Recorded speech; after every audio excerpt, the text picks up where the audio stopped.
हाथीपलଙ୍କ उपद्रव ପାଇଁ ତାତିଲେ ଗ୍ରାମବାସୀ ଆଉ ରାସ୍ତାରୋକ କରି କଲେ ପ୍ରତିବାଦ।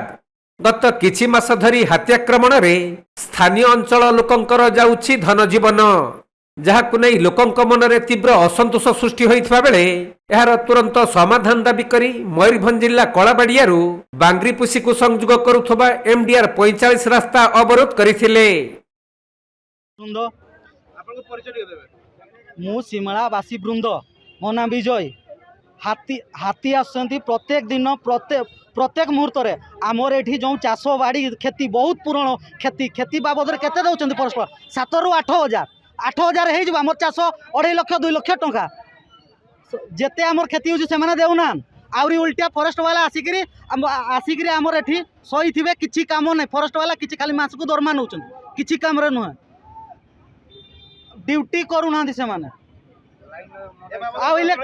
इलेक्ट्रिक वाला तक मन इच्छा लाइन काटुंट। आज सिमला हाथी आईला बनकाटी रे किए असुविधा है बनकाटी लाइन कटा जुनारे लाइन कटा मन इच्छा से इलेक्ट्रिक वाला ड्यूटी करबे ना कि पैसा नेला बेला तो फाइन टा संगे संगे काटी दौन तार घर कथा आमर पाख तो टैक्स नौन ना कि नौ इलेक्ट्रिक वाला ड्यूटी करनी इलेक्ट्रिक वाला भी नहीं ये भी नहीं किंतु संगे संगे वीक पॉइंट देखुन संगे संगे काटिदेवे लाइन आमे बहुत असुविधा रोचु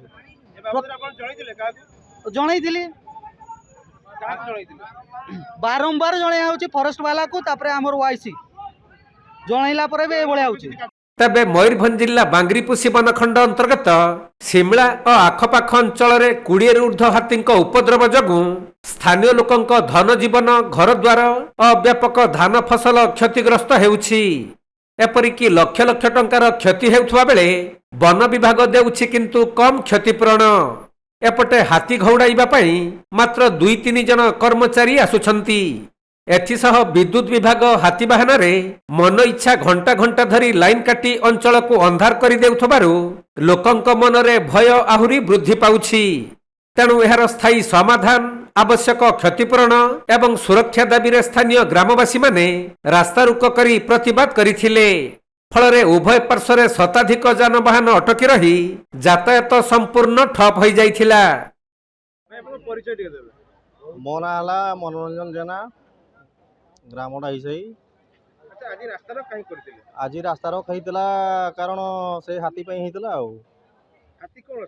हाथी आसुन चाष जमी खाऊन घर द्वार भांगुन लाइन भी काटी दौन ना फरेस्ट वाला तो आसुन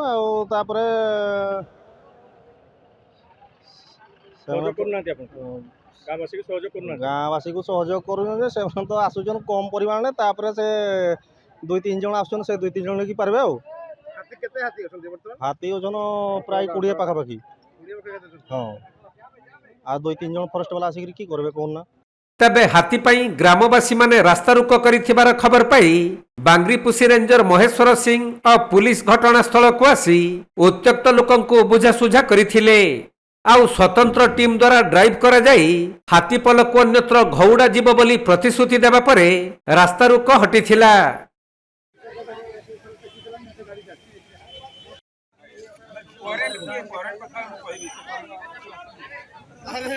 मयूरभंज ज्ञानरंजन बेहरा रिपोर्ट कोणार्क लाइव।